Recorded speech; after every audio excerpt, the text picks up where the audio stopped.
Bisa putar lagunya?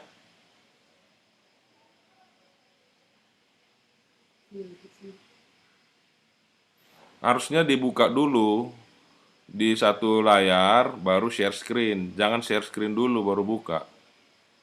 Coba tutup dulu share screen-nya.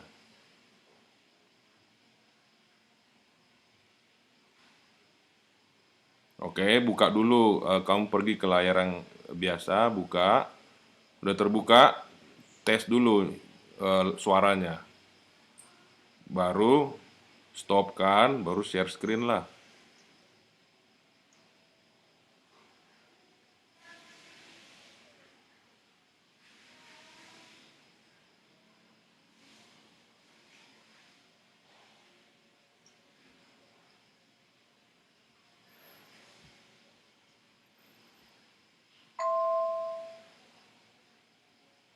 Bisa?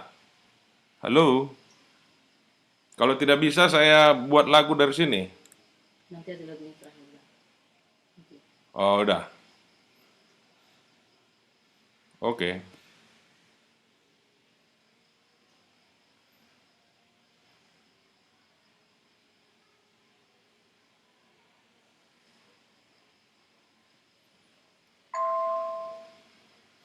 Suaranya belum?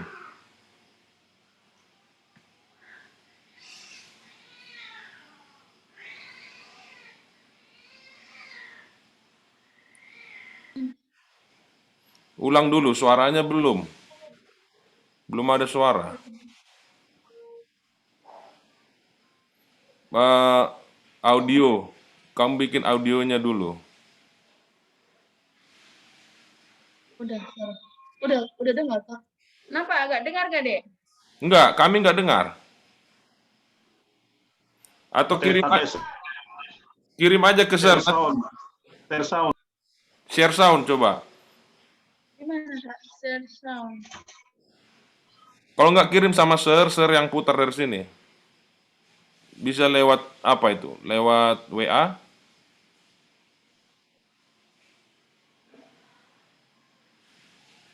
Oke, jadi lagu tutup aja. Jadi lagu tutup aja. Tapi sambil kalian share ke saya, biar saya yang putar. Nanti habis waktu kita. Jadi lagu penutup saja dia. Ya.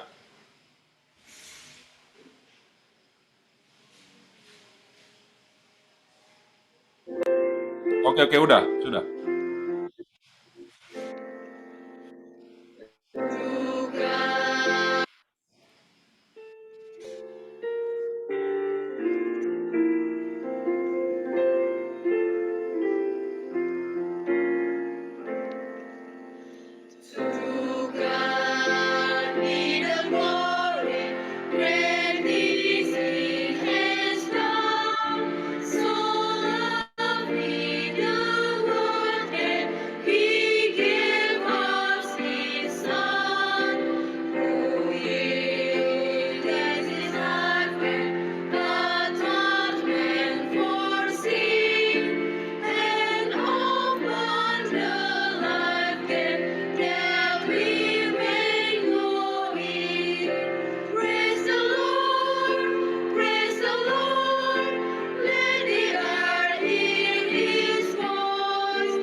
Amen.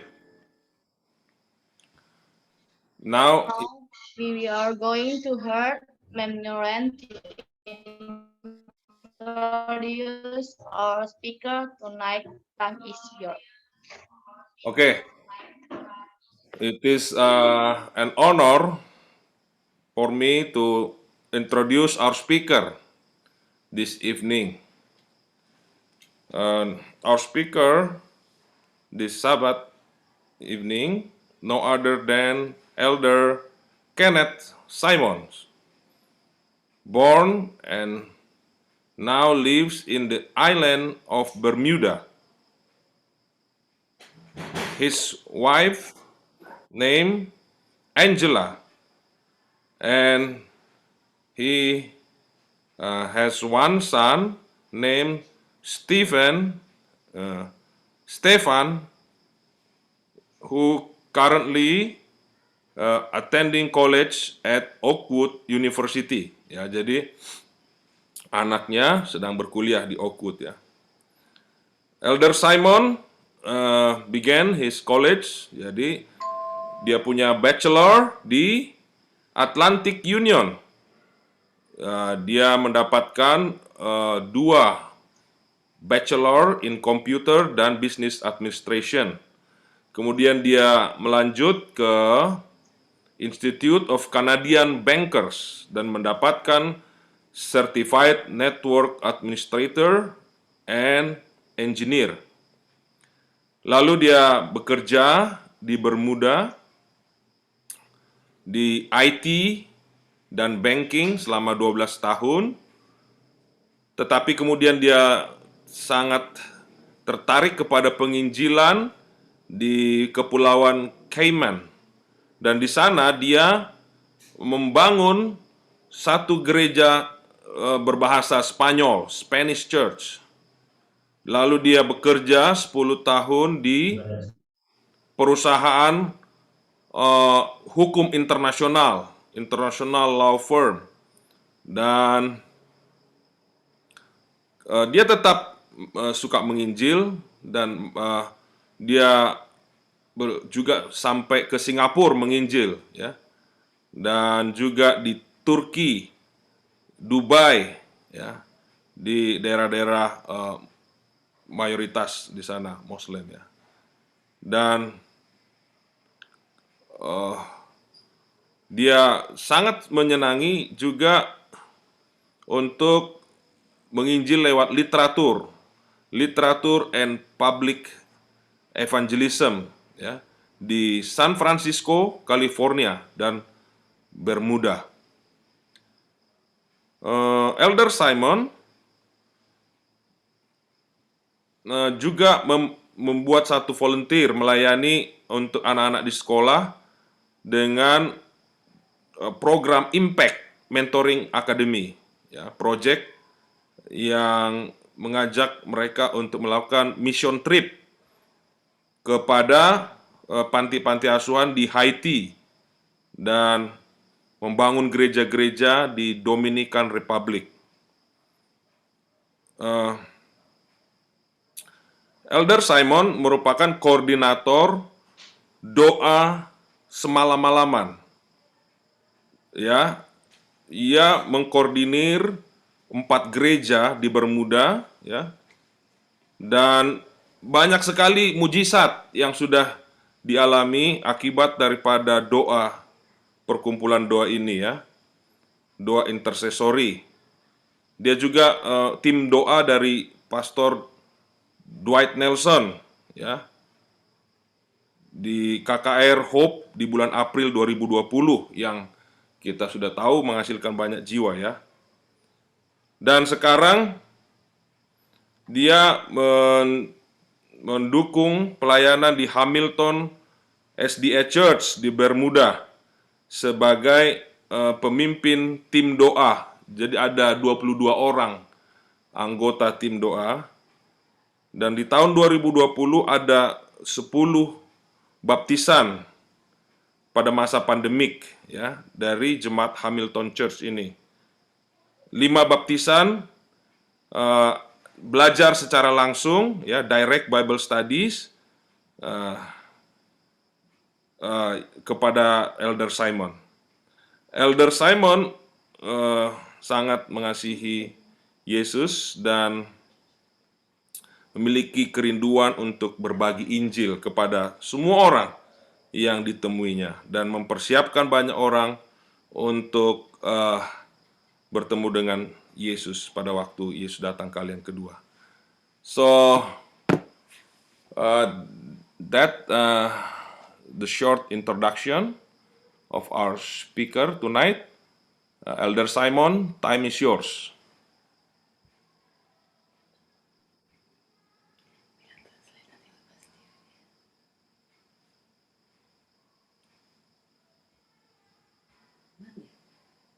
Can you share the screen? Unmute. All right, sorry. Okay. Okay, let me Yeah. start by saying happy Sabbath to everyone there in Indonesia.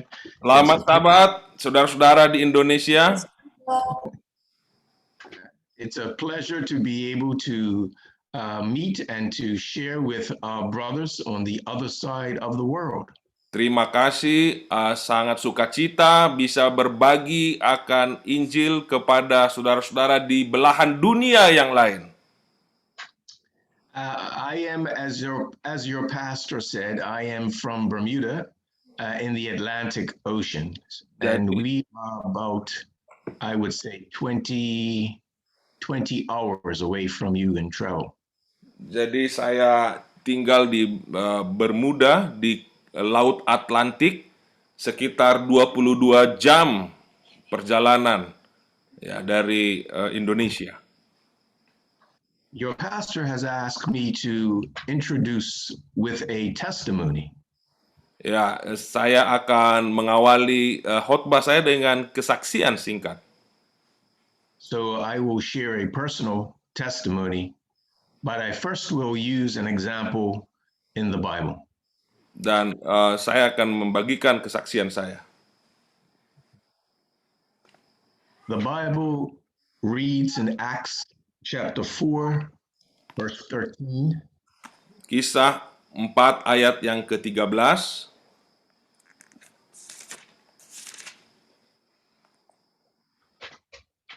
And it says, Yang berkata,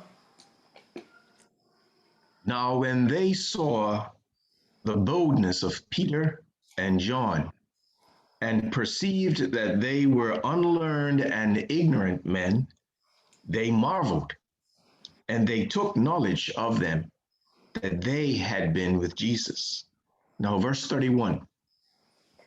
ketika sidang itu melihat keberanian Petrus dan Yohanes dan mengetahui bahwa keduanya orang biasa yang tidak terpelajar, heranlah mereka dan mereka mengenal keduanya sebagai pengikut Yesus. Ayat 31. And verse 31 says, "And when they had prayed, the place was shaken where they were assembled together, and they were all filled with the Holy Ghost, and they spoke the word of God with boldness." Dan ketika mereka sedang berdoa, goyanglah tempat mereka berkumpul itu, dan mereka semua penuh dengan Roh Kudus. Lalu mereka memberitakan firman Allah dengan berani. So this will give you some idea of my testimony. Although your pastor has said that I have all of that experience, Ya, jadi ini adalah dasar daripada kesaksian saya. Ya, meskipun banyak lagi kesaksian saya yang lain, the greatest satisfaction I have had is when I have had an encounter with God through prayer. jadi salah satu pengalaman yang sangat saya berkesan adalah ketika saya berdoa. There was, in 2012, I was facilitating a all-night prayer service. Tahun 2012 saya sedang memimpin doa semalam-malaman. We prayed from 7 o'clock p.m. until 7 a.m., 24 hours later. Kami berdoa dari jam 7 malam sampai jam 7 pagi. Our desire was to share the gospel to our community. And we knew that everything starts with prayer. Nah, kerinduan kami berbagi Injil dengan masyarakat di sekitar dan harus dimulai dengan doa. We were supposed to start on a Wednesday night, but the Holy Spirit impressed us to pray on Saturday night from Saturday 7 p.m. until Sunday 7 p.m. Tadinya kami mau membuat itu di Rabu malam, tetapi Roh Kudus mengajak kami untuk memulai hari Sabtu malam sampai Minggu pagi. We didn't understand why, because it was not logical. But we obeyed the Holy Spirit and prayed on Saturday night. Kami awalnya tidak tahu mengapa, tetapi kami hanya menurut dorongan Roh Kudus dan kami berdoa Sabtu malam itu. The entire church of 100 people came out to the prayer service. 100 Didn't orang understand the logic. 100 orang anggota jemaat datang ke gereja untuk berdoa semalam-malaman. They didn't understand either, but they came in faith. Mereka tidak mengerti, tapi mereka datang dengan iman. Unmute, sir. Unmute. We cannot listen. No voice. Okay. And so we began our all-night prayer service. Dan kami memulai doa semalam-malaman.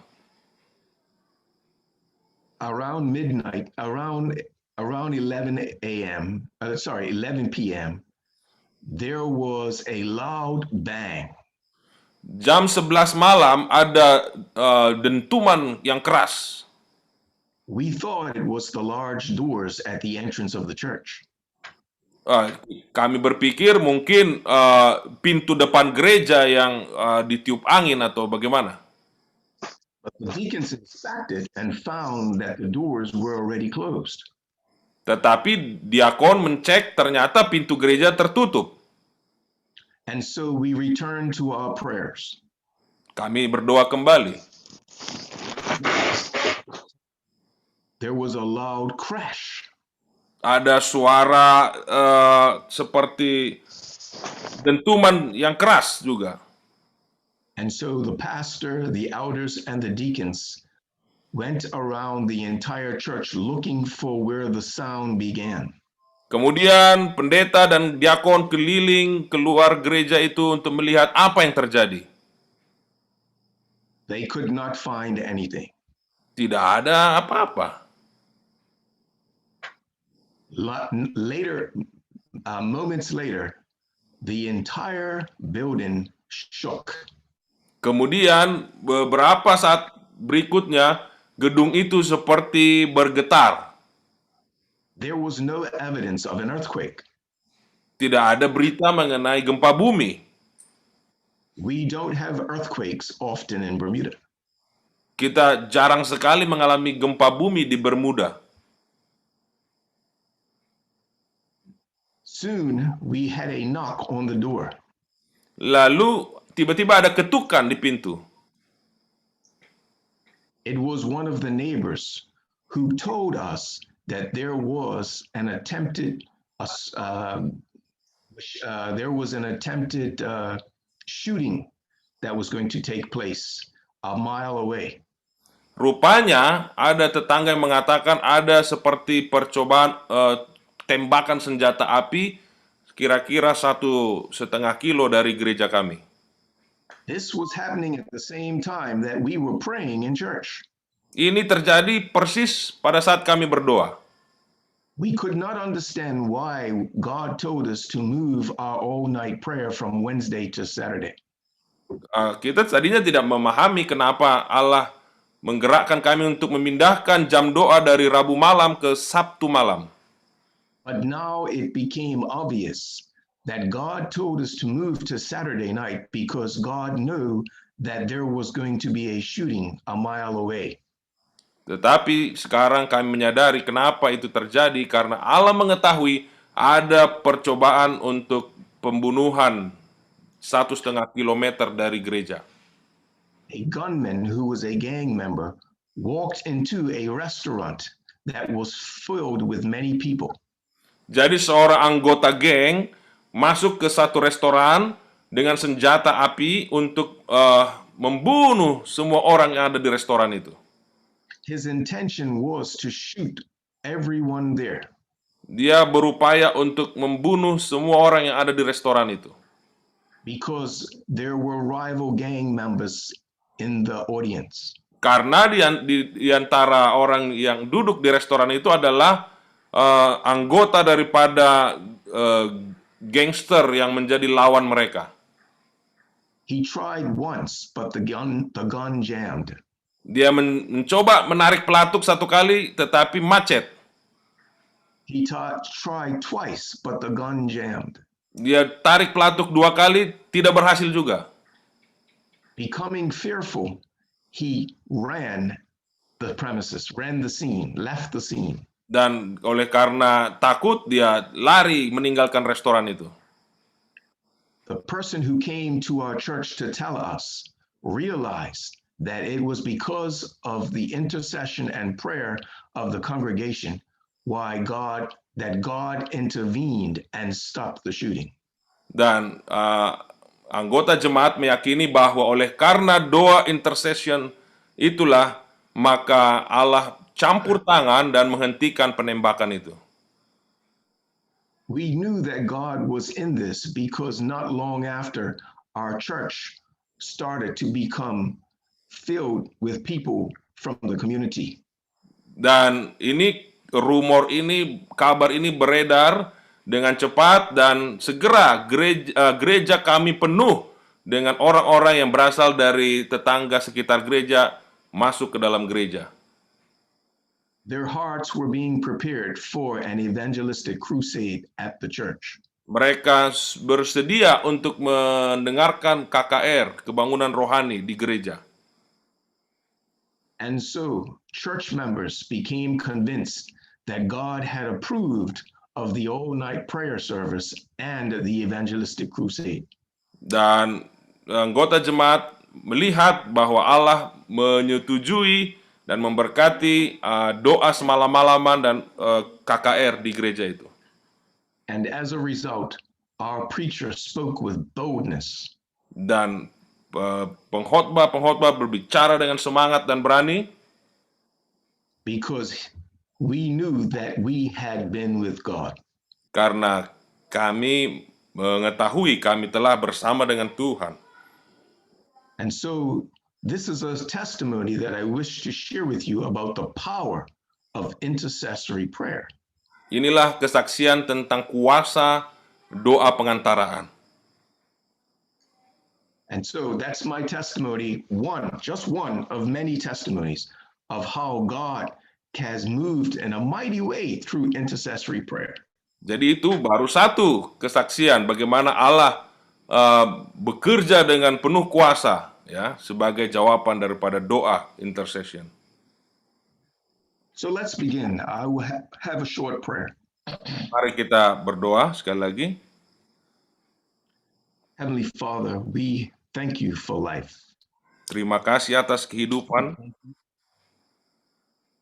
We thank you that you have protected us from the plague. Terima kasih Bapa karena Engkau melindungi kami pada masa pandemik ini. And we thank you, Father, that you have given us opportunity to find out what you have for us, your destiny and purpose for us. Terima kasih karena Bapa Engkau berikan satu tujuan masa depan bagi kami.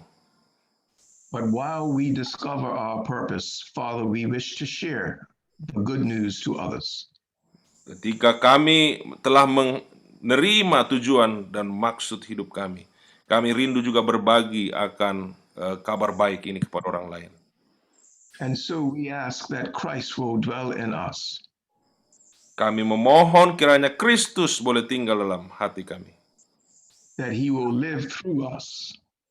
Dan dapat memantulkan kehidupannya dari kehidupan kami. That we will impact our community. Sehingga dapat memberikan pengaruh kepada komunitas di mana kami berada. And find the same satisfaction that Jesus found in loving others. dan menemukan kegembiraan seperti yang Yesus miliki, yaitu mengasihi sesama manusia. Send the Holy Spirit to teach us today. Kirimkan Roh Kudus untuk mengajar kami saat ini. In Jesus' name, amen. Dalam nama Yesus kami berdoa. Amin.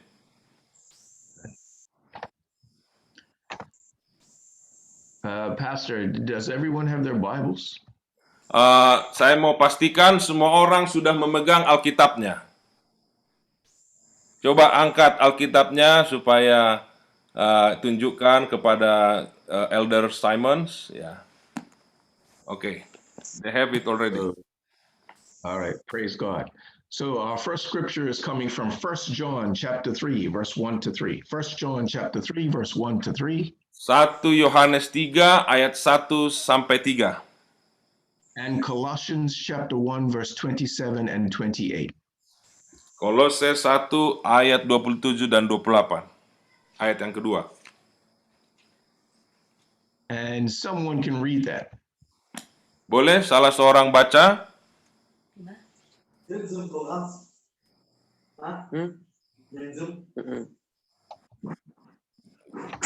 Yohanes 1 ayat 1 sampai 3. Apa yang telah ada sejak semula, yang telah kami dengar, yang telah kami lihat dengan mata kami, yang telah kami saksikan, dan yang telah kami raba dengan tangan kami tentang firman hidup, itulah yang kami tuliskan kepada kamu. Hidup itu telah dinyatakan dan kami telah melihatnya, dan sekarang kami bersaksi dan memberitakan kepada kamu tentang hidup kekal yang ada bersama-sama dengan Bapa dan yang telah dinyatakan kepada kami. Apa yang telah kami lihat dan yang telah kami dengar itu, kami beritakan kepada kamu juga, supaya kamu pun beroleh persekutuan dengan kami, dan persekutuan kami adalah persekutuan dengan Bapa dan dengan anaknya, Yesus Kristus.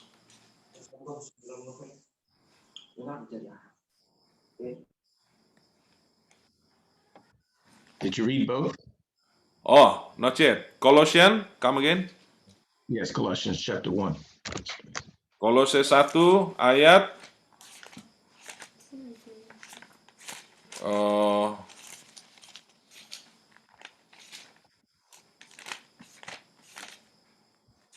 27, 27, 28. Right? 20, yes, 27, 28, yes. Oke.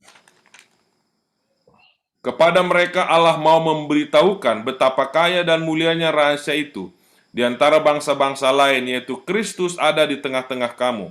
Kristus yang adalah pengharapan akan kemuliaan. Dialah yang kami beritakan apabila tiap-tiap orang kami nasihati dan tiap-tiap orang kami ajari dalam segala hikmat, untuk memimpin tiap-tiap orang kepada kesempurnaan dalam Kristus. Amen. The globe is unraveling. Excuse me. The globe is unraveling at its seams. We live in a world that of recent has become hostage. Kita hidup di satu dunia yang seperti telah menjadi sebuah tawanan. It has become hostage to coup attempts such as Myanmar, Armenia, and Mali. Ya, di Myanmar, di Mali, ya, itu semua terjadi kekerasan di sana. An assault and anarchy attempt on the U.S. Capitol. Bahkan tindakan anarkis di Capitol, di gedung presiden di Amerika Serikat, White House. Venomous violence and failing families are the issue of the day. Dan kekerasan ini merupakan kejadian setiap hari di dunia saat ini. Why, it was even reported on Wednesday that the pop singer Lady Gaga had 2 of her French bulldogs taken hostage, and their dog walker was shot by the kidnapper.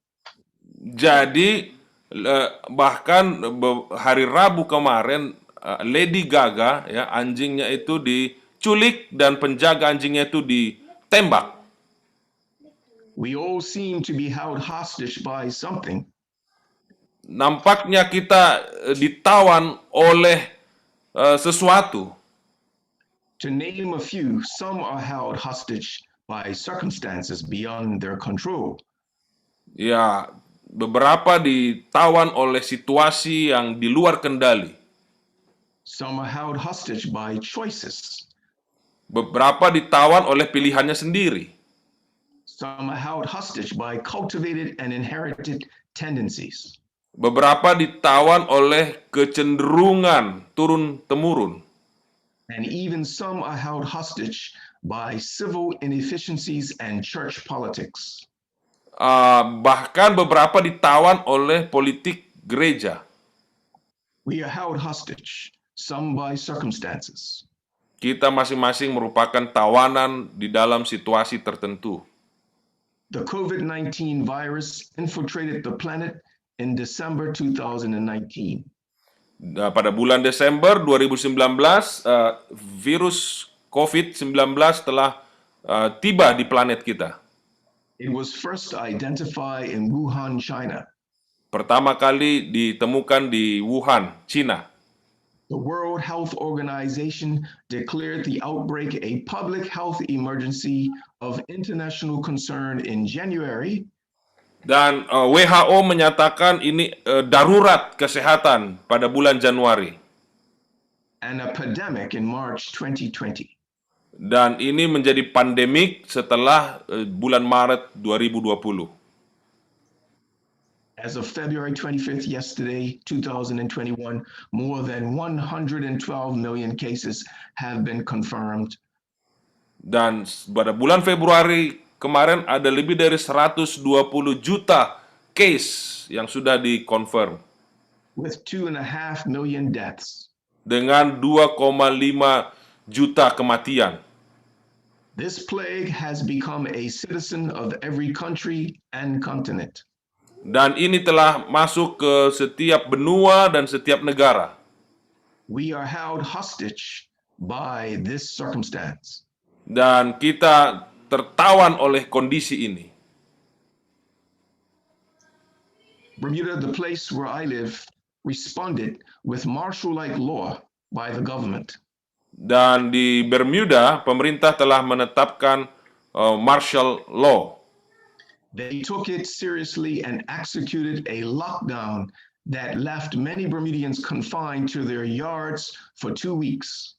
Sehingga pada waktu lockdown selama 2 minggu, kami tidak bisa keluar dari pagar rumah. It began from March 29th until May 20th, 2020. Dari Maret 2019 sampai 2020. It was what we call a rolling curfew. Ini adalah satu kurva ya, yang bergulir. We were restricted from 8 p.m. till 5 a.m. Dibatasi pergerakan dari jam 8 pagi sampai jam 5 sore. 1 hour in the morning and 1 hour in the evening were given us to exercise. Hanya boleh berolahraga 1 jam pagi hari dan 1 jam di sore hari. And to leave the premises. Dan hidup sesuai dengan prosedur kesehatan. At 11:59, March 19th, the international airport closed to all non-residents. Dan di bulan Maret tanggal 11 semua airport ditutup And reopened for business July 15th, 2020. dan akan dibuka kembali pada bulan Juli 2020 untuk bisnis saja. We were held hostage by circumstances. Kita menjadi tawanan situasi. Some are held hostage by their choices they make. Kadang-kala tawanan itu adalah lewat pilihan-pilihan sendiri. Sometimes we know that our choices have bad consequences, but we do them anyway. Dan setiap tindakan kita telah memiliki satu konsekuensi. And so we pray to God and ask God to relieve us from our choices. Dan kita berdoa kepada Tuhan untuk membebaskan kita dari pilihan-pilihan kita. But God will help us through our hostage of choices. Tetapi Allah akan menolong kita untuk keluar dari tawanan yang sedang terjadi. Some are held hostage by cultivated and inherited tendencies. Beberapa orang ditawan oleh kebiasaan-kebiasaan kecenderungan alamiah secara turun-temurun. James chapter 4, verse Yakub- 1 to 3 says, Yakobus 4 ayat 1. chapter 4, verse 1 to 3 says, Ayat 1 sampai 3.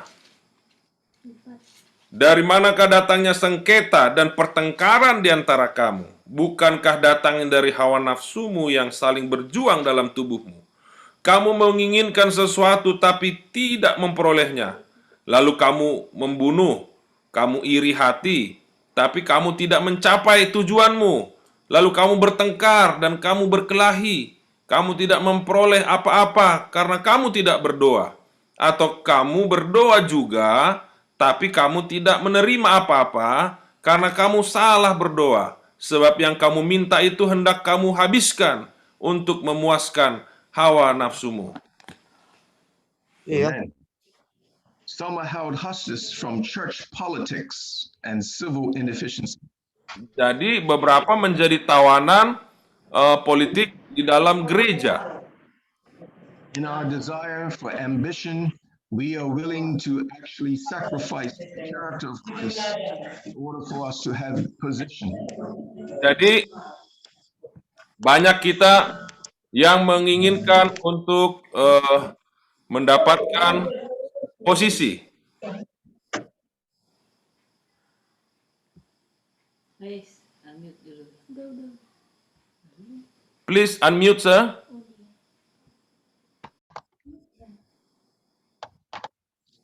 Okay. Christ was more willing was more willing to serve than to seek position and rank. Ya, sebenarnya kita perlu lebih rindu untuk melayani daripada mencari posisi. Philippians chapter 2 Dalam says that we should have the mind of Christ. Filipi 2 ayat yang kelima mengatakan, He did not seek hendaklah ambition and position. Hendaklah kamu dalam hidupmu bersama menaruh pikiran dan perasaan yang terdapat juga dalam Kristus Yesus, But that his love for people drove him to serve them. Yang kasihnya telah menarik dia untuk turun dari sorga dan melayani manusia. We are held hostage by our church politics and civil inefficiencies. Dan kita menjadi tawanan politik di dalam gereja dan ketidakefisienan secara sosial masyarakat. So, we find ourselves held hostage Dan kita temukan bahwa kita adalah tawanan to circumstances, to choices, to cultivated and inherited tendencies, and to church politics and civil inefficiencies. Jadi itulah tadi tawanan-tawanan itu ya, akibat pilihan kita, akibat politik di dalam gereja, dalam ketidakharmonisan di dalam masyarakat. And so we find ourselves also having Jesus held hostage. We hold God hostage. Dan ada juga yang menjadi tawanan Yesus Kristus, tawanan Allah. So how is it possible for us to hold God hostage?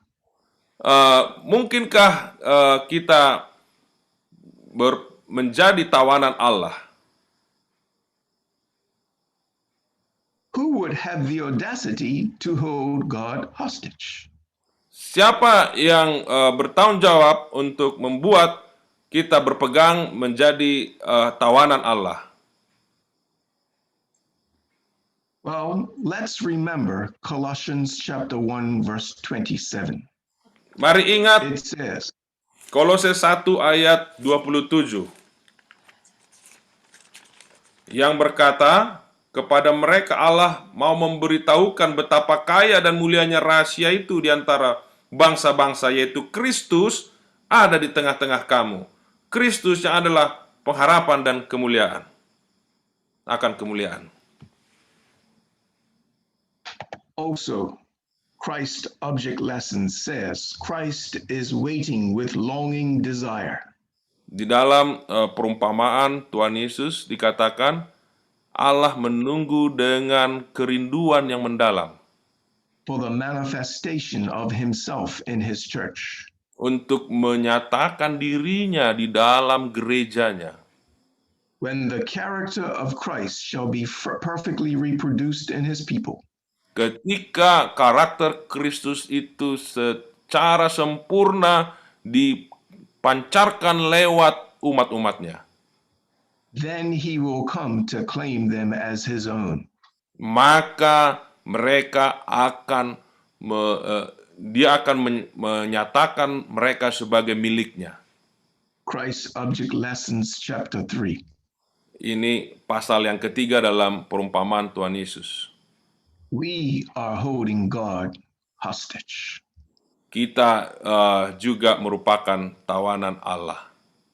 Because he has given us his terms. Karena dia telah memberikan kepada kita. He wants his character to be fully in us. Yaitu perjanjiannya bahwa karakternya itu akan dipancarkan lewat umat-umatnya.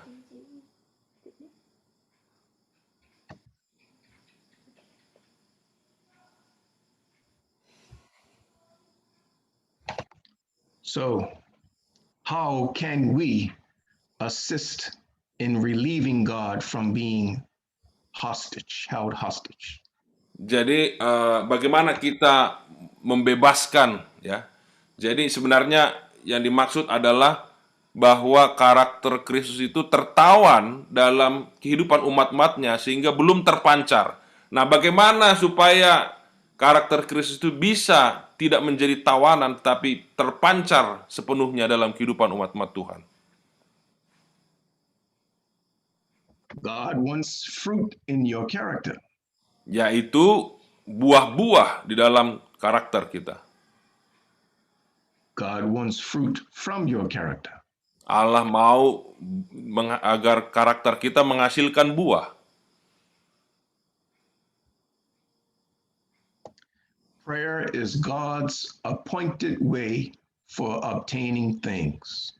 Jadi doa itu adalah cara yang Tuhan sudah tetapkan untuk mendapatkan sesuatu. The secret of all lack in our experience is neglect of prayer. Jadi rahasia mengapa kita kekurangan segala sesuatu di dalam pengalaman kekristenan adalah kurangnya berdoa. James 4 verse 2 says, ye have not because you ask not. Yakobus 4 ayat 2 katakan, kenapa kita tidak memiliki yang kita inginkan? Karena kita tidak berdoa. So we need to pray. Jadi kita perlu berdoa. Why do we need to pray? Kenapa kita perlu berdoa? Because there is a devil. Karena setan itu ada. He is cunning, he is mighty, and he never sleeps. Setan itu sangat smart, luar biasa, dan dia sangat berkuasa, dan dia tidak pernah tidur. He is ever plotting the downfall of the child of God. Senantiasa merencanakan kejatuhan akan anak-anak Tuhan. If the child of God relaxes in prayer, the devil will succeed in ensnaring him. Ketika anak-anak Tuhan itu santai dan mengurangi aktivitas doa mereka, maka setan akan berhasil menaklukkan mereka. Why do we need to pray? Mengapa kita perlu berdoa? Because those men, the apostles who God set as a pattern of what he expected Christians to be, regarded prayer as the most important business of their lives. Karena para rasul yang Tuhan sudah pilih dan tetapkan itu menganggap bahwa doa itu adalah satu perkara yang penting dalam kehidupan mereka. They said, we will give ourselves continually to prayer. Mereka berkata, kami akan memberi diri kami untuk terus berdoa. Why do we need to pray? Kenapa kita perlu berdoa? Because prayer occupied a prominent place in the life of Jesus. Bahkan doa itu menempati satu tempat yang utama dalam kehidupan Yesus. Mark 1:35 says, in the morning, rising up a great while before day, Jesus went out and departed into a solitary place and there prayed. Markus 1 ayat 35, pagi-pagi benar waktu hari masih gelap. Ia bangun dan pergi keluar, ia pergi ke tempat yang sunyi dan berdoa di sana. Why do we need to pray? Kenapa kita perlu berdoa? It's because prayer or intercession is the most important present ministry of Jesus. Karena doa itu adalah pelayanan yang penting dari Yesus Kristus. Romans chapter 8 verse 34. Roma 8 ayat 34. Ayat 34. Kristus Yesus yang telah mati, bahkan lebih lagi yang telah bangkit, yang juga duduk di sebelah kanan Allah, yang malah menjadi pembela bagi kita. Ya. This is the most important work now that Jesus is doing. Inilah pekerjaan yang paling penting yang Yesus lakukan sekarang ya, sebagai intercessor, memohon bagi kita. When this ministry terminates, men's destiny is eternally sealed. Ketika pelayanan ini selesai, maka nasib manusia sudah dimeteraikan. Why do we need to pray? Kenapa kita perlu berdoa? We need to pray for the Holy Spirit. Kita berdoa memohon Roh Kudus. The promised blessing of the Holy Spirit, Karena janji claimed by faith, brings all other blessings in its train. Ya, bila mana kita berdoa untuk kecurahan Roh Kudus, let me repeat it. The promised blessing of the Holy Spirit, claimed by faith, brings all other blessings in its train. jadi ketika janji Roh Kudus itu kita tuntut dan kita terima, maka berkat-berkat yang lain akan menyertai pemberian karunia Roh Kudus itu. I'm going to put a quote on the screen. Can you see it? Not yet. Please share screen.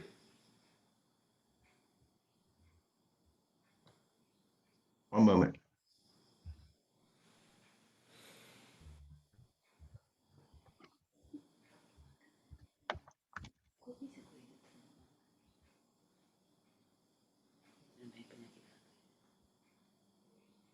Can you read that for us, Pastor?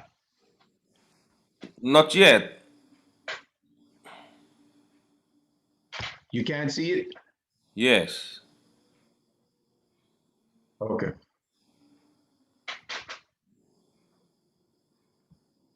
Okay. Can you see it now? Okay. Not yet. Try once again. Just 1 minute.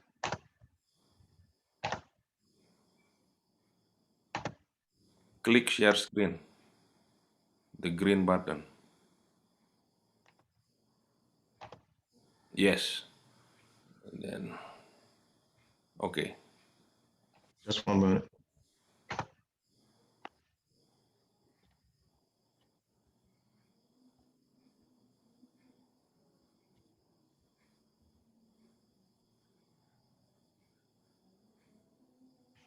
Can you read that for us, please?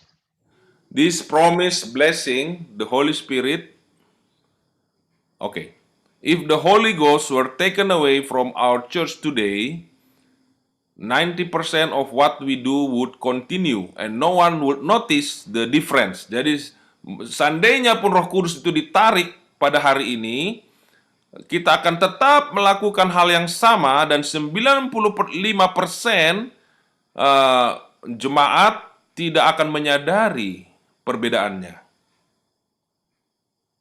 If the Holy Ghost had withdrawn from the early church, then 95% of what they were doing would have stopped and everyone would have noticed the difference. Tetapi kalau Roh Kudus ditarik dari jemaat yang mula-mula, maka 95% kegiatan mereka akan berhenti dan semua orang akan menyadari perbedaannya.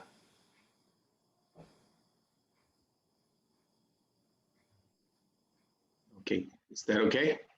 We're done? Dan All right. So we need to pray for the Holy Ghost because people will notice. kita perlu berdoa untuk Roh Kudus karena orang akan melihat.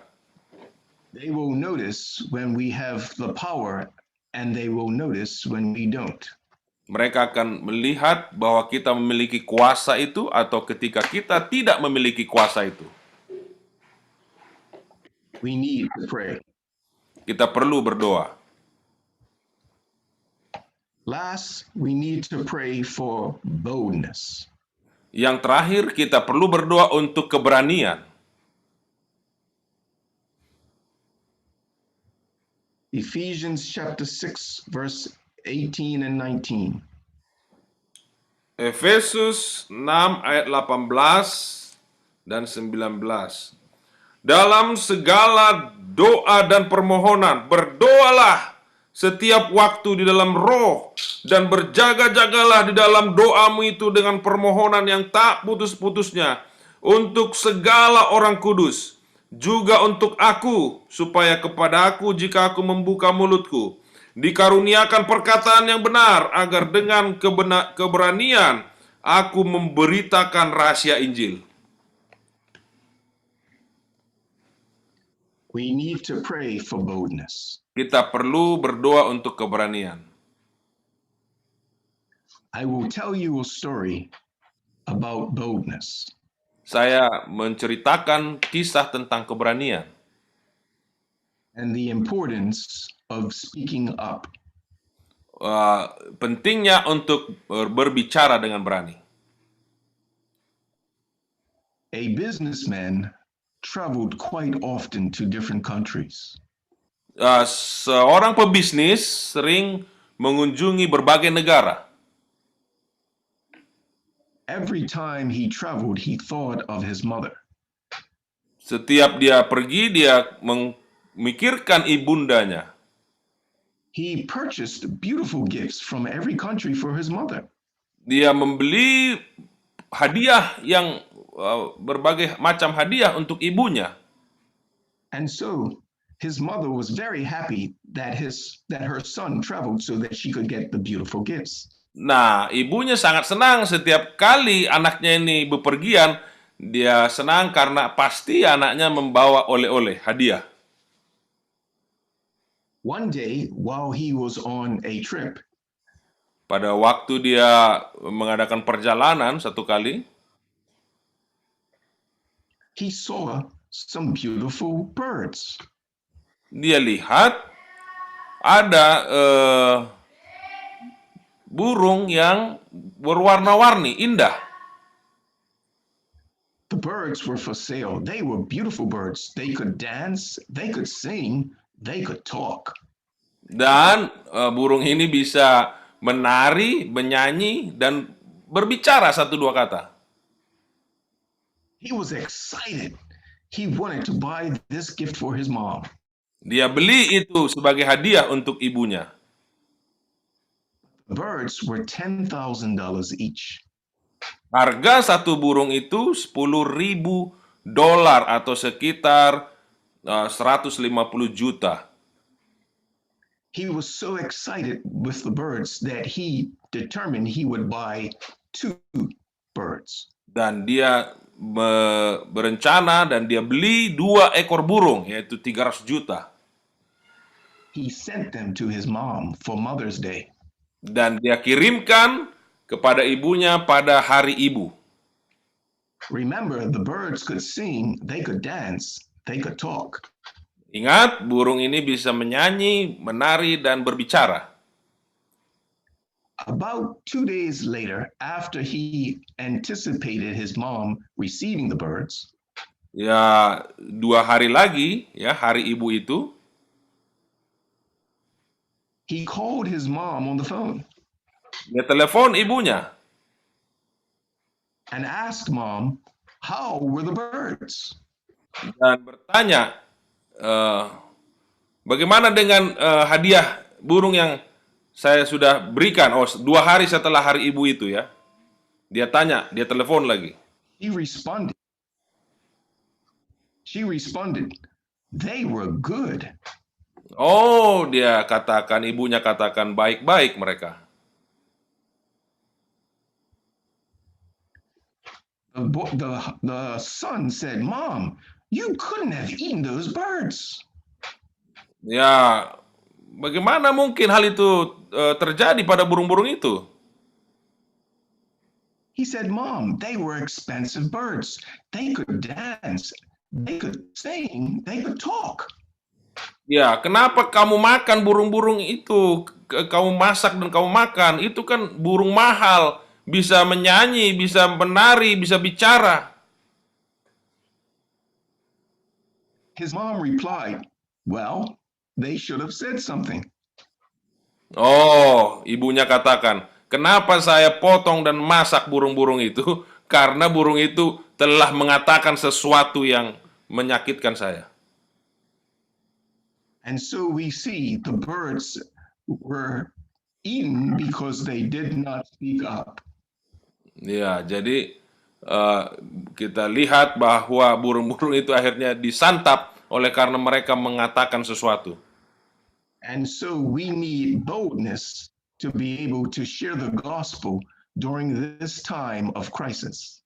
Jadi kita perlu keberanian untuk menyampaikan Injil pada masa krisis seperti ini. We need to share the character of Christ. Dan di samping itu kita perlu membagikan karakter Kristus. So may God grant us the power through prayer to have the character of Christ. Sehingga kita juga berdoa bahwa Allah memberikan kuasa untuk memantulkan karakter Kristus itu. And if we don't, we are holding God hostage. Dan jika kita tidak lakukan itu, kitalah sesungguhnya yang menawan Allah hanya di dalam pikiran kita, tapi tidak keluar dalam perbuatan kita. God wants everyone to be saved. Allah mau sesungguhnya setiap orang diselamatkan.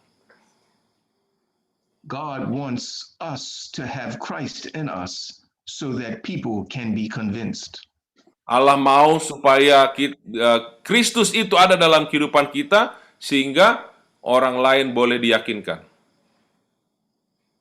God wants the power of the Holy Spirit in us so that people's lives can be changed. Allah mau kuasa Roh Kudus itu ada pada kita sehingga kehidupan orang lain dapat diubahkan. And when we are filled with God, there is no sacrifice too hard for us to do. Dan ketika kita dipenuhi oleh Allah dan kasih-Nya, tidak ada pengorbanan yang terlalu berat untuk dilakukan. We will find that the greatest joy and love would be in sharing the character of Christ. Dan sukacita yang terbesar adalah membagikan karakter Kristus. And so I end with one story. Saya akan akhiri dengan sebuah cerita. And the story begins like this. Dan diceritakan bahwa after a few Sabbath church hymns were sung, Setelah beberapa lagu dinyanyikan, the pastor slowly stood up and walked over to the pulpit. maka pendeta naik dan berdiri di depan di mimbar And gave a brief introduction of his childhood friend. lalu memberikan satu perkenalan singkat kepada temannya pada waktu kecil. With that, an elderly man stepped up to the pulpit to speak. Lalu seorang pria maju ke depan ke mimbar dan mulai berbicara. A father, the elderly man said, his son and his friend were sailing off the Pacific coast. Dan dia menceritakan bagaimana mereka berlayar ke pantai Pasifik. When all of a sudden, a fast approaching storm blocked them from getting back to shore. Dan pada waktu mereka kembali ke pantai, ada badai yang begitu besar menghalangi mereka. The waves were so high that even the father, who was an experienced sailor, could not keep the boat upright. Sehingga sedangkan bapak daripada anak-anak yang berlayar itu, seorang nelayan yang tangguh tidak dapat mengendalikan kapal itu. So the father, his son, and his friend were swept into the ocean. Dan ayah ini, anaknya dan juga sahabatnya ditelan ombak. The old man who was giving the story hesitated for a moment. Lalu orang bapak yang sudah tua ini terdiam sejenak. He saw two teenagers in the congregation. Dia melihat ada dua anak remaja duduk di gereja itu. For the first time since the service began, the teenagers seemed to be interested in his story. Nampaknya kedua anak remaja ini tertarik dengan kisah itu. So he continued with his story. Lalu dia melanjutkan cerita itu. He said, the father who was in the ocean fought the waves and grabbed a rescue line. Lalu ayah itu melawan ombak itu, kemudian mencoba menyelamatkan anak-anak itu. He had to make the most excruciating decision of his life. Dia mempertaruhkan nyawanya. To which boy would he throw the lifeline? Jadi anak yang mana yang akan diberikan itu pelampung itu? Was he to throw the lifeline to his son or to his son's friend? Apakah dia akan melemparkan pelampung itu kepada anaknya atau sahabat daripada anaknya? Pilihan yang sulit. He had only seconds to make the decision. Dia hanya memiliki beberapa detik untuk membuat keputusan. Father knew that his son was a Christian, and he knew his friend was not. Lalu dia tahu anaknya ini seorang Kristen dan sahabatnya belum menjadi seorang Kristen. The agony of his decision could not be matched by the boisterous waves. Jadi raungan hatinya itu tidak bisa ditutupi oleh deru gelombang.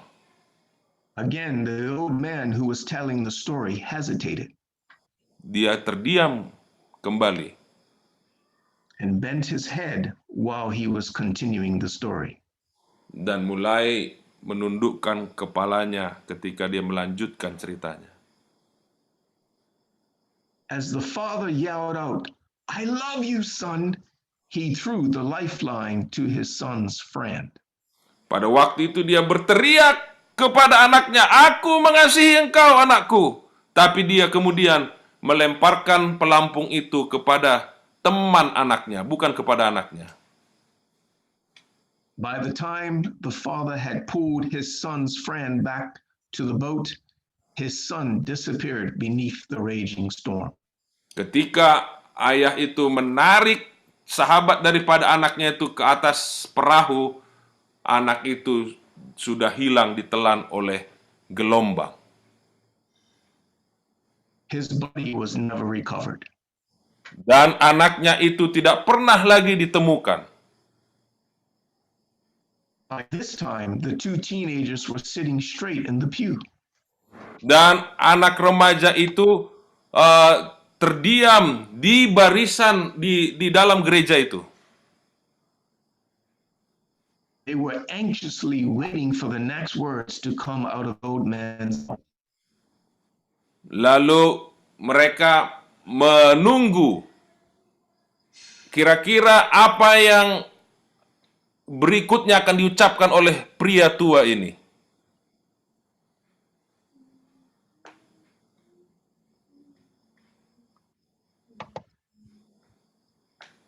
Can you hear me? Yes. They were anxiously waiting for the they were anxiously waiting for the next words to come out of the old man's mouth. Mereka menunggu apa kelanjutan cerita itu. The father, the old man continued with emotion in his voice, knew that his son would one day be resurrected from Jesus, but he could not bear the thought that his son's friend would die without Jesus. Jadi orang tua ini tahu anaknya akan dibangkitkan waktu Yesus datang. Tapi dia tidak bisa membayangkan ketika sahabat daripada anaknya itu akan mati tanpa pengenalan akan Kristus. So he sacrificed his only son to save his son's friend. Dia akhirnya mengorbankan anaknya untuk menyelamatkan sahabat daripada anaknya. With that, the old man turned and sat back down in his chair, and silence filled the church. Lalu orang tua itu duduk di podium itu, di kursi yang ada di podium, dan gereja itu hening, terdiam. As the pastor again walked slowly to the pulpit to deliver his sermon, the two teenagers disrupted him, and one of them said, Waktu pendeta mau berkhotbah kembali melanjutkan ibadah itu, kedua remaja itu berdiri dan salah satu berkata, "That was a nice story, but I don't think that it is true for a father to give his only son in the hopes that his friend would become a Christian." Lalu dia katakan itu menarik ceritanya, tapi sepertinya nggak benar. Kenapa dia mengorbankan anaknya dengan harapan bahwa sahabat daripada anaknya akan menjadi Kristen? The old man got up. The old man got up from his seat, smiled, and softly said to the teenagers, "Well, you have a point there. It sure doesn't sound very true, does it?" Lalu orang tua itu berdiri lagi mengatakan, baiklah, nampaknya tidak begitu benar ya. But I'm standing here today to tell you that the story gives me a glimpse of what it must have been like for God to give his only son for me. Tetapi saya di sini berdiri untuk menyatakan bahwa saya memahami sedikit saja bagaimana kasih Allah yang telah mengaruniakan anaknya yang tunggal untuk menyelamatkan manusia. The old man said, "You see, I was that father in the sea, and your pastor is my son's friend." Kamu tahu, saya inilah kisah itu, bahwa saya inilah orang tua yang di kapal itu. Dan sahabat daripada anak saya itu bukan hanya menjadi seorang Kristen, dialah pendeta jemaat ini. Dialah pendeta yang berdiri di mimbar ini sekarang. John 15 verse 13 says, Yohanes 15 ayat 13 berkata,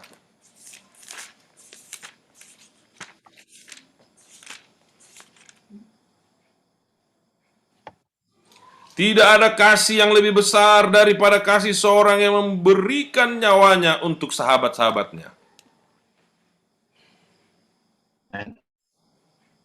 and so we need We need the character of Christ. Kita memerlukan karakter Kristus. For the character of Christ will help us to value souls more than money. Karena karakter Kristus akan membuat kita mencari jiwa-jiwa lebih daripada mencari akan harta dunia ini. The character of Christ will help us to value souls more than ambition. Karakter Kristus akan menolong kita memberikan harga yang lebih tinggi kepada jiwa-jiwa daripada ambisi duniawi. Character of Christ will actually help us to see each person as a candidate for heaven. Karakter Kristus akan menolong kita memampukan melihat setiap jiwa sebagai calon-calon pewaris surga. Without it, we are holding God hostage. Tanpa itu, kita mengurung Allah di dalam kehidupan kita yang tidak memancarkan karakter Kristus. Amen. Amin. Let's pray. Mari kita berdoa. Heavenly Father, we ask that you will continue to let your Spirit work with us. Kami berdoa ya Bapa, kiranya Roh Kudus tetap bekerja dalam kehidupan kami. We live in a world that is dying, a world that is in need of a rescue plan. Kami hidup di dunia yang sekarat dan membutuhkan rencana penyelamatan. Father, you have given us opportunity to actually change this world and to reveal, reflect, and resemble your character. Kami berdoa kiranya dunia ini yang membutuhkan pantulan karakter Kristus dapat melihat Kristus dalam kehidupan kami. And so we ask that you would help us to release the captives, Kiranya kami dapat membebaskan Kristus agar dapat terpantul dalam kehidupan kami. to unshackle your hands, Dan melepaskan semua ikatan-ikatan yang mengikat engkau sehingga selama ini tidak terpancar dalam kehidupan kami. that we will no longer hold you hostage, Sehingga kami tidak lagi menawan engkau, to give us the power in our lives and the influence to impact others. sehingga engkau mampu untuk memberikan kami kuasa untuk mempengaruhi orang lain. So today we surrender our hearts afresh to you. Dan hari ini kami kembali menyerahkan hidup kami kepadamu, Praying that you will work out your goodwill and pleasure in our lives. kiranya engkau mengerjakan baik kemauan maupun kehendakmu dalam kehidupan kami. And that as you do, we will share it with others. Dan kami pun akan membagikannya kepada orang lain. We think of those in Medan. We pray, Father, that you will prepare their hearts to receive your gospel. Kami berdoa untuk penginjilan urban evangelism di Medan. Kiranya jiwa-jiwa boleh dipersiapkan untuk menerima Injilmu. We ask these things in Jesus' name. Kami berdoa di dalam nama Yesus. Amen. Amin. Thank you, sir. You're welcome. Thank you so much for the sermon. May this sermon help us to keep faithful until Maranatha. Our closing song, We Open Our Lagu Sion, will be led by song leader. We open our Lagu Sion number 320.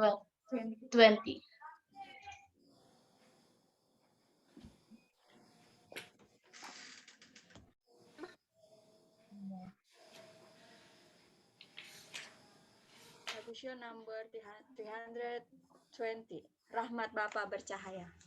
Rahmat Bapa bercahaya, sama-sama. Rahmat Bapa bercahaya Mari